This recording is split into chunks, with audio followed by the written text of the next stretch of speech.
None of the plethora of Chainsaw Man characters Tatsuki Fujimoto has created is more nuanced, well written, and real as Denji. Despite my love for Aki Hayakawa and power, despite the hours upon hours of discussion I can have about Makima alone and how perspective can utterly change her character in one way or the other, despite the videos I could make about the limitless possibility a character like Asa can provide to the story, none of these characters hold a candle to the series' main protagonist, Denji. I've already made a video that goes into Denji somewhat, so I'm going to try my best not to repeat some of those talking points here, but the information will naturally overlap. Before we get into it, welcome to the channel. I do these types of analytical content on anime, manga, video games, and all things pop culture. And if you're a fan of this and want to support this channel, please do consider subscribing, leaving a like, and a comment down below. If you want to take that support another step, I also have a collaboration with Boomslank. If you want to pick up some dope anime inspired merchandise, use my referral link code for 10% off, and I have a Patreon. And with all of that out of the way, let's get into today's video. Denji may seem simple on the surface, and for the most part he is, but there's layers under that simplicity, which is deceptively complex. I just don't like the idea of Denji's motivations being boiled down to him being horny or just wanting to touch breasts, because that couldn't be further from the truth. While they are aspects of his character, and most of the time they're played for jokes, there's something deeper than these desires, and it all starts from the beginning. Denji comes from nothing. He's an orphan that lives in poverty, risking his life on a daily basis, hunting devils to repay a debt that isn't even his, dreaming of a better life in the process, or something more normal for a boy his age. He wants a girlfriend, he wants to eat bread and jam, to have cake, to play video games, and to have a normal, comfortable life. He wants to be treated like a human and to be given the same basic luxuries that normal humans have. After becoming a hybrid, he's willing to die to preserve this way of life. This is where we get into the first big thing people criticize about him: the want to feel boobs. Denji is 16 at the start of the story. It's quite reasonable for a 16-year-old to want to engage in something a little bit more adult. After all, this is the period in life where hormones take center stage, and given that Denji has been robbed of the pleasures of a normal life, it fits with his character. He even laments on the fact that this was a dream of his that he had forgotten. It's quite sad to think that Denji relegated himself to the idea of just living the life he had with Puchita for the rest of his life, in a crummy shack, dreaming of bread and jam, paying a debt for the rest of his life. I do want to touch on Denji's relationship with sex a little bit more, but I'll do that a little bit later in this video. Then there's the other half of Denji's character, slowly becoming human. Now, Denji is a human in a flesh and blood sense until he becomes the Chainsaw Man. But that's not what I'm talking about. Denji learns to become human in a moral sense. He has a whole crisis of wondering if he has a heart, because in a literal sense, he lost his. Now, it should be undoubtable that Denji has a heart because of his love for Puchita, giving his body so that Puchita could live. But even with that in mind, he still lacks the understanding of complicated emotions. He's still learning the ins and outs of how society works and how being a regular person mostly works. He's met more people. No longer is it him and Puchita. He's starting to gain friends, family even. He's becoming more and more adjusted to his new life, and this fact leads to him questioning his humanity. Would he be sad if Aki died? What about power? The real question Denji is asking: does he have empathy?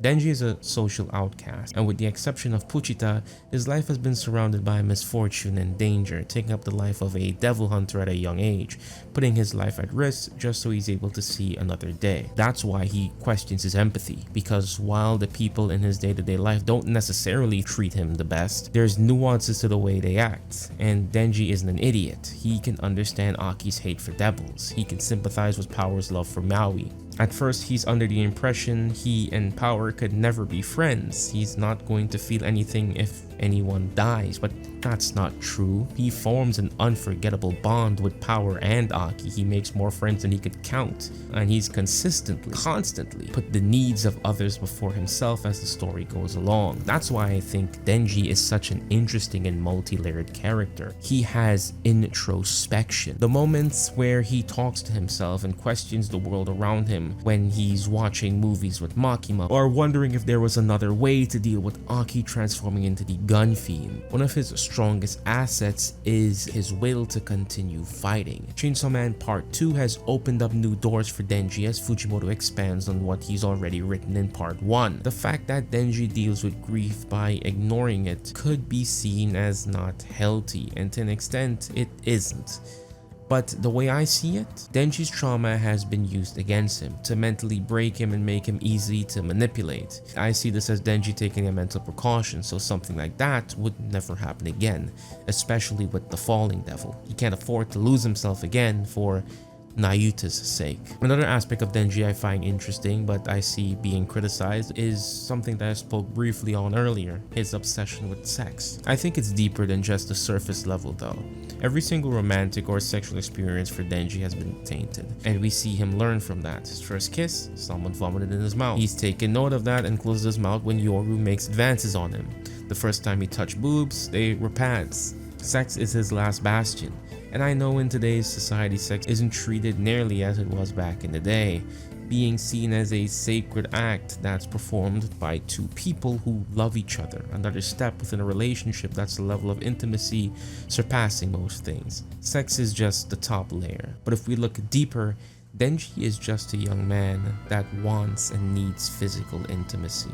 It's something he has been deprived of. He wants to be loved unconditionally, and to him, the act of sex is honest. For someone to bare their most vulnerable side to one another is true love, or at least that's what we can take away from it. His relationship with sex becomes entangled with his own development, emotions, and comprehension of human connections as the manga goes more deeply into Denji's character development. Denji's relationships and experiences influence how he views intimacy, allowing for a more complex examination of his needs and the significance he associates with sexual intimacy. Denji's struggle with grief, deceit, and self-sacrifice provide an additional lens through which to examine his development. He's forced to examine his own limitations and consider his life's purpose as a result of these hardships. Denji experiences emotional upheaval, self-reflection, and internal conflicts through his journey as he questions his own desires, identity, and purpose of his life. He begins to develop deep bonds with other characters as the show goes on. These connections progressively alter Denji's perspective on the world and makes him rethink his initial egotistical and hedonistic outlook. He starts to exhibit a willingness to defend and make sacrifices for his friends, as well as a growing sense of duty towards others, especially Nayuta's well-being. But it's kind of unfair to say that Aki and Power instilled this in Denji, as early on in the series he has exhibited these traits. However, I would like to say Aki and Power did contribute to the man he is today. And when I say he's exhibited these traits earlier, if we go to a few examples, when he tries to run away with the little girl. Now, despite that having somewhat of a self-serving aspect because he didn't want to be treated bad like Makima, he was still willing to risk his life to protect someone in a sense. We also see this again even earlier with Puchita, as I said before, and later down the line when he risks his life to save everyone during the Infinity Devil arc.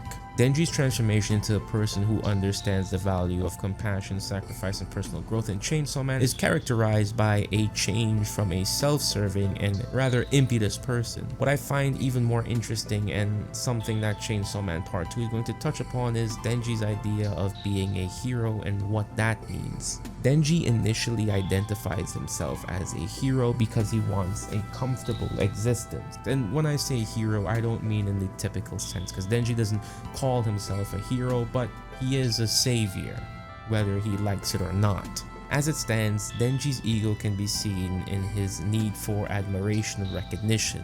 He craves approval and wants to be recognized as substantial or important. This ego-driven component of his character can occasionally cause him to act impulsively or dangerously in an effort to expose himself as Chainsaw Man. It's vital to remember though that Denji's conceit and ego are portrayed as character faults. He struggles with these sides of himself throughout the series and develops and matures. As of right now, Denji's life has evolved beyond his needs and his original dream. Instead of yearning to live a comfortable life, he wants to be a celebrity.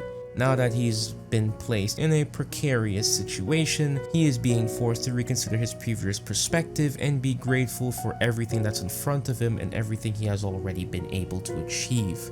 He must learn to curb his ambition and lead a modest life.